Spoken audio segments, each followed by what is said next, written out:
Greetings and welcome to the Dr. J Vlog series. It is Thursday, May 15th, 2025, and on Thursdays, we look into knowledge and science. So, today's focus is on human endurance. What can the human body endure? What are the limits of human endurance? To be honest, I think most of us hope that we never have to find out.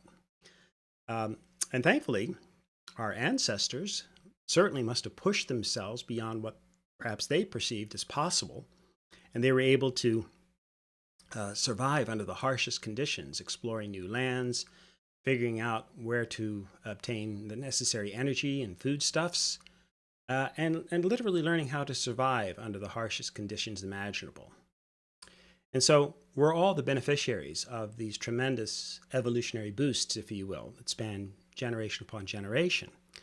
And so if we factor in civilizational changes, scientific breakthroughs, a raft of new technologies, and so on, and guess what?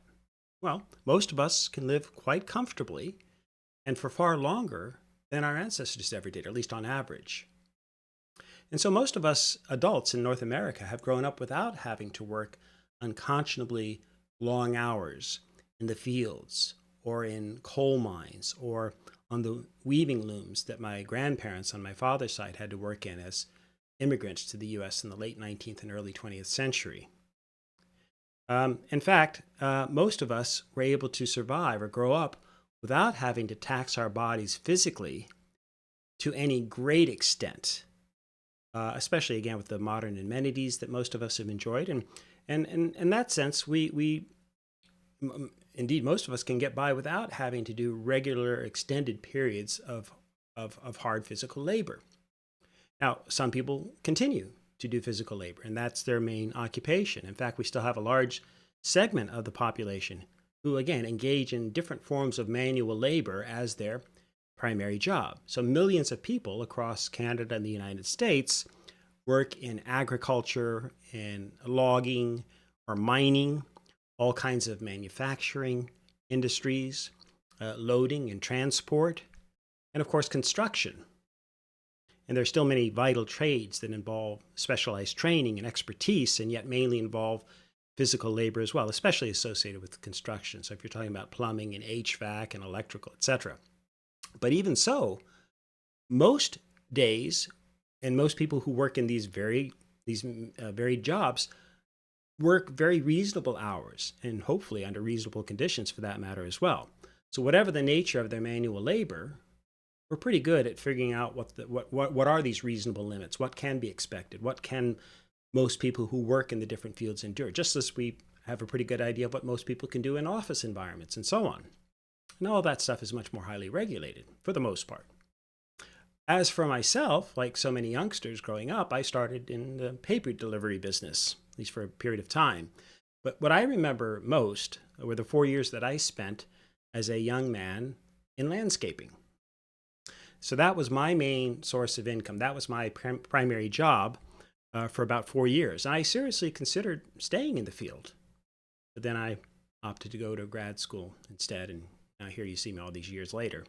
But in the early 1980s, I grew quite accustomed to working, say, 10-hour, sometimes more, but these long days in the hot sun, doing landscaping, all the digging, the hauling loads of dirt and mulch and wheelbarrows and that sort of thing, the planting, the mowing, always by hand. We only had hand mowers where I worked, and much more.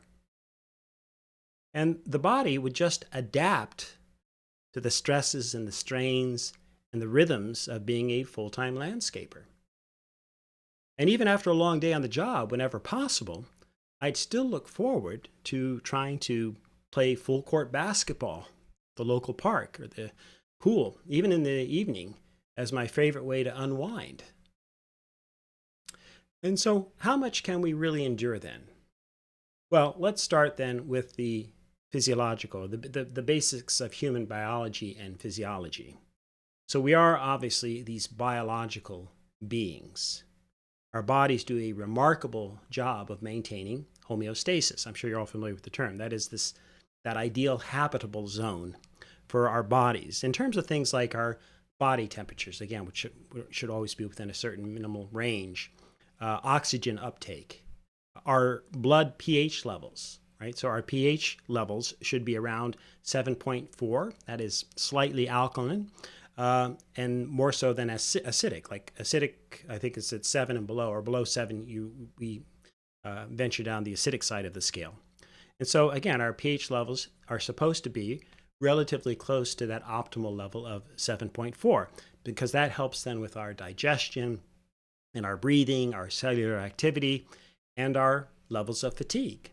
So again, this has direct implications then for human endurance. And so we typically then associate human endurance limits with extreme sports and athletic competitions of various kinds. So we think of, well, these massive endurance competitions like marathons, right? 26 miles or 42 kilometers, or ultra marathons. They can be 50 or even 100 miles, even longer. Or maybe the Ironman triathlon, which involves swimming 2.4 miles first, followed by a 112-mile cycle, and then running a full 26-mile marathon. By the way, the world record for the Ironman triathlon, at least on the men's side, is held by Christian Blumenfeld from Norway, who finished the 2021 Ironman triathlon in Cozumel, Mexico, in 7 hours, 21 minutes, and 12 seconds. And that included an unbelievable time of 39 minutes and 41 seconds for the almost 2.5-mile swim, which was propelled in large part or helped along by strong currents that were favorable. So that helped. But then he followed that up with a 4-hour and 2-minute bike ride, and then ran the marathon, the full marathon, in just under 2 hours and 36 minutes. So for those who are familiar with running paces, that's better than 6 minutes per mile for the full marathon, even after all that other stuff. So it's just incredible. And then the women's side is equally incredible, in my view. That the women's Ironman triathlon record is 8 hours, 18 minutes, and 20 seconds, and that's held by Laura Philipp from Germany. And she achieved that in the 2022 Ironman European Championship in Hamburg, Germany. So again, these times exceed anything that I thought was even possible. So how do we manage to overcome the fatigue that invariably has to set in? And that's usually what we would think of as being the primary limiting factor in terms of endurance. And so what do we mean by fatigue? Well, scientifically, it's described as an acute impairment in performance that includes both an increase in the perceived effort necessary to exert a desired force and the eventual inability to produce this force. So where does fatigue originate from, at least in the context of exercise? Is it mainly from our muscles? Logically, that's where we would probably situate fatigue. But to what extent do our brains play a part? Or is it a function even of motivation to some degree? Well, the answer would seem to be all of the above. So the prevailing theory historically has been that muscular fatigue was the limit to human endurance. That was the limiting factor. Quite naturally, what we would expect then is that if you have insufficient oxygen uptake or delivery to cover the metabolic demands that ultimately reduces your force production, you're going to find yourself exhausted. And more specifically, it's because of ATP at the cellular level. That is adenosine triphosphate. We never exhaust ATP entirely. And by the way, ATP refers to the molecules that serve as what they call the energy currency of our cells, powering various metabolic processes. I learned that from both in high school, I think, with Mr. Clark, but then in much greater depth and understanding, I should say, with Melissa Stanley, one of my favorite teachers when I took university biology all those years ago. See, never underestimate the importance of a good teacher in the university. I still have her book on my shelf. She wrote the textbook, actually, that I studied from. Still have that all these years later. Anyway, the point is that usually we always have at least a little bit in reserve, okay? And again, this probably happens quite naturally to protect ourselves from total collapse. We know that we're extremely tired physically. We've all been there. But we hopefully are not totally exhausted. You hear that expression all the time. By definition, that would mean that we have exhausted all of the energy supplies that are available. And if we were to do that, we would die. Okay, so instead, just as I used to do when working the 10 or even 12-hour days as a landscaper, what do? We typically pace ourselves. Among elite athletes, the pacing data reveal that they'll typically be able to still manage some kind of a surge at the very end of a long race by anticipating or by gauging how much they think they've got left in the tank, as the expression goes. And so athletes will speed up or slow down depending on how they feel and how hard are they working and how much do they believe might still be left. Once more, the decision may really be kind of a protective mechanism of sorts that keeps the athletes from complete collapse. And that's what would occur, of course, if they reach that point of total exhaustion. I've seen it in athletes. I've seen them just collapse, or at the end of these long races or marathons, or especially triathlons, and they just physically cannot propel themselves any further. So there are some other key biological processes that are operating here as well, not the least of which would be lactate accumulation. So we know that exercise imposes significant risks and stresses on our bodies. And it stimulates the central nervous system and affects several physiological processes that are required to maintain the body's homeostasis, that healthy zone, that Goldilocks zone. So stated another way, when we're working out, our bodies then need a coordinated response from the lungs, from the heart, from the blood vessels, in addition to working muscles. And so the increased need for oxygen and nutrient delivery determines the magnitude of the response, from maintaining a casual stroll all the way up to your max effort, whatever that might be. And that does vary at the individual level, of course. And so the lungs go from exchanging roughly 12 liters of air per minute at our sort of normal resting stage or condition, up to about 100 liters per minute during exercise. And guess what? That's why exercise is always recommended for weight loss. It's the breathing. That's the key mechanism. So as our bodies burn fat energy, that requires oxygen. And the breathing process breaks down fat molecules into carbon dioxide and water. And the carbon dioxide is a byproduct of the process is then exhaled through your lungs. And of course, the excess water and the heat, etc., is regulating your body. You'll see that in perspiration. So when we start exercising, what happens is we usually burn then the most readily available energy stores from typically our carbohydrates. And the longer that we exercise, then eventually the body hones in on the fat molecules after the carbs are depleted.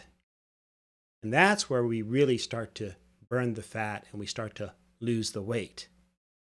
But again, this is really a byproduct of our increased breathing that's associated with the exercise and all the physiological processes that result.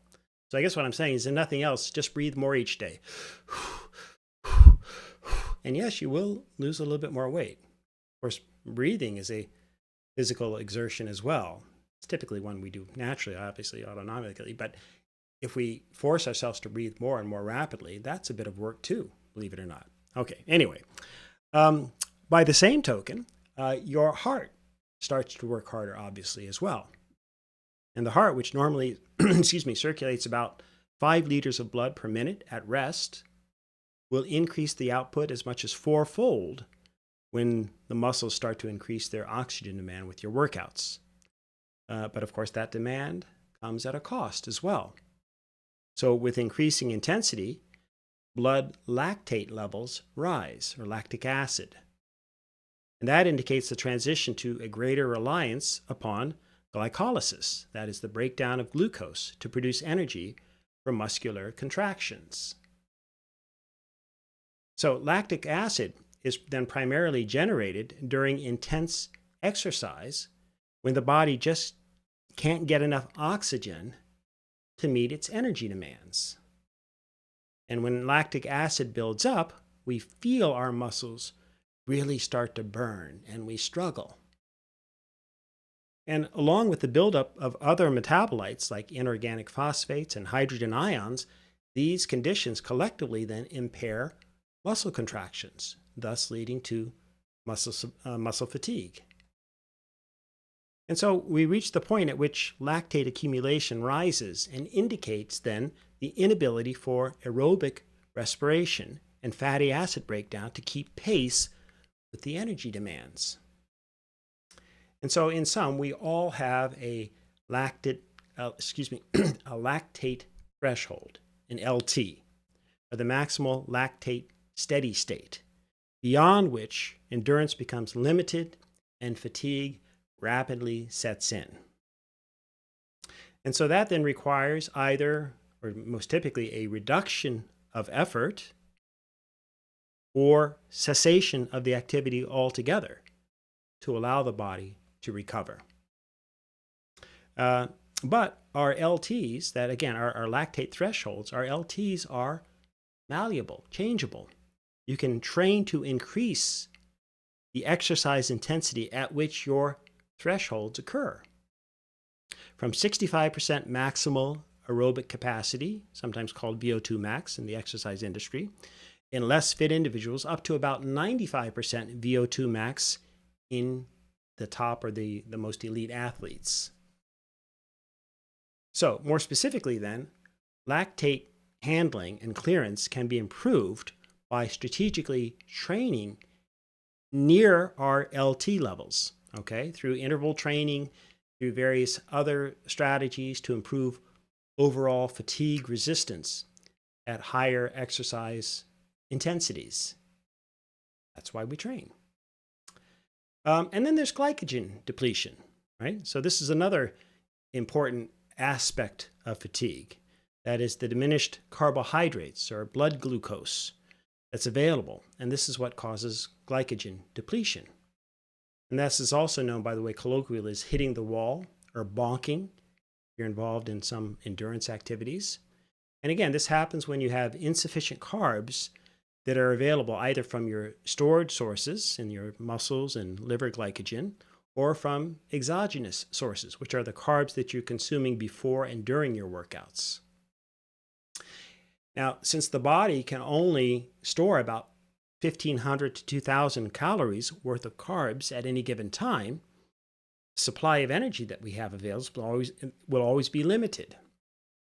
And so without consuming additional carbs, moderately intense exercise can only be maintained for a few hours. And of course, even less if you're working at high levels of intensity. Right? And then there's, as I hinted at a few moments ago as well, there's the mental aspect of fatigue, what our brains are saying. And there's definitely a psychological component to performance and endurance. And that's closely tied to the perceived effort that we have to make. So the research confirms that we are physically more tired, or that we tire more quickly after doing difficult mental activities. So you really need to just chill and relax before undertaking serious physical challenges. You don't want to be physically exhausted before you even start. Mentally exhausted before you even start the physical aspect. Now, I actually learned this from doing extended activity or training sessions on the elliptical. I use an elliptical quite often, and so I'd be doing these 90-minute elliptical sessions. And I found this incredibly boring, by the way. And so what I typically do while I'm doing the legs are moving, the arms are moving, and I've typically got a book in front of me or even a Sudoku. Sometimes I'll be doing it and I'll be completing a Sudoku while I'm doing those 90-minute sessions. And what I found out was that, as I'm keeping my mind active and engaging it while I'm exercising, I did actually get tired more quickly. How do I know? Because sometimes I forget to bring reading materials, or sometimes I just pop to the gym to get a workout in before I went home. And I discovered that I was consistently, every time, more tired while I was doing the mental stuff compared to if I was just exercising and relaxing, if you will, without thinking about much of anything.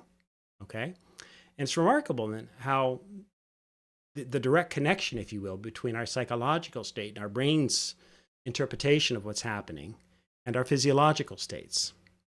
Right? And then on the other side of that equation, the research has actually shown that if you're just exposed to happy or action-oriented visual cues, that alone would increase people's ability to continue exercising before reaching exhaustion. It's also why if you just have a conversation with someone, a lot of times, you take your mind off of the work that you're doing, or especially if you're enjoying the conversation, again, you can exercise for longer and with greater levels of comfort, if you will. So in short, the power of positive thinking and being in a good mental state, even before you start exercising, directly affects our performance. And if you start off already mentally exhausted, well, it's remarkable just how quickly we'll find ourselves then starting to feel physically exhausted as well. And so you want to reduce your psychological load, including emotionally charged situations, all of which can be mentally fatiguing. So use positive self-talk, phrases like hang in there and you can do it, and, push through it. These sorts of things, that positive reinforcement and imagery, all of which helps improve our motivation and our overall performance as well. So now, I'm near the end of this vlog, but I've really been talking mostly about physical challenges then that last several minutes, perhaps up to several hours. What about the most extreme tests of endurance, multi-day events, or expeditions, or military campaigns? Well, in 2019, scientists think that they may have found the answer to what our ultimate endurance limits might be. And the discovery may surprise you to a certain degree. It appears to essentially all be in your gut. What do I mean? Well, no, not just that it takes guts to keep going, but it kind of does. It's kind of related. So researchers studied runners who were completing the race across the USA on foot. And they were running basically on average a marathon a day, which again, 26 miles or 42 kilometers, 6 days a week for 5 months. And scientists then were measuring the runners' energy expenditures at various points along the way, and they found a certain golden ratio, if you will, of caloric expenditure. That is 2.5 times the resting metabolic rates. Meaning what exactly? Well, our resting metabolic rate is the amount of energy that's required for us to just be a normal functioning human being, keep the lights on, surviving, living, etc. And so for average adults, it's about 1,600 to 2,000 calories per day, not including the exercise that we do, not including the going up and down the stairs and the stretching and all the other things that we might do, because all of that, of course, requires the expenditure of energy as well. So the point is of the 1,600 to 2,000 calories is that sort of think of that as kind of a minimum amount of energy, your basic lower limit in terms of how we can reasonably survive. So now the thing is that what they discovered was that we could only continue with these extreme efforts up to a certain point, all right, beyond which we would quickly start to run out of our ability to acquire the necessary energy. So we could only expend roughly 4,000 to 5,000 calories per day, right, on a sustained basis. Beyond that, it seems that we simply cannot replace the required calories to keep pace with our daily energy expenditures. Now, of course, there are events that require significantly more than 4,000 or 5,000 calories in a single day, including, think of those again, ultra marathons or those 100-mile foot races where you're going to expend 10,000 to 12,000 calories perhaps. And again, some people can train and do that once in a while. I don't think I'd want to try that myself, but it's possible to do it. But the point is that to be sustainable on an ongoing basis or indefinitely, the human body has to be able to replenish the energy stores, or it starts to break down. Okay? And so that's why, again, the research has concluded that there's this limit of about 2.5 times the resting metabolic rate. And this has to do with the gut's ability then to extract and absorb nutrients from food. So your gut will only allow you to do so much each day, right? To say nothing of the possible limits of your, the stresses on your musculoskeletal systems, our hearts, our lungs, and so on. You can eat more.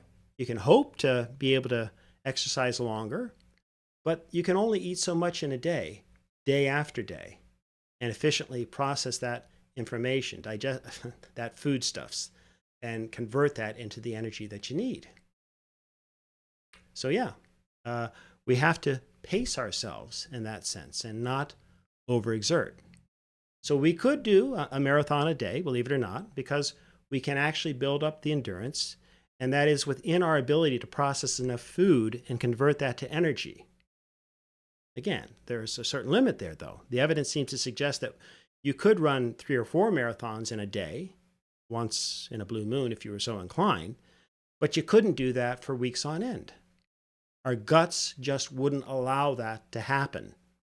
Say nothing again of all the other systems that we have to maintain. Okay? All right, well, then why would you want to run that far? Why would you want to engage in these incredible feats of human endurance or push the body to the limits of what's possible? That does seem a little bit obsessive, doesn't it? Okay, well, in tomorrow's vlog on human behavior and justifications, I'm actually going to share with you some of the latest research on what drives human beings to push to the limits of their endurance in the first place. What motivates that? Join me, won't you? And hit like and subscribe if you haven't done so already. And in the meantime, may you and yours continue to create peace in your lives, nurture love in your hearts, and dole out hugs in abundance. And I hope to see you tomorrow.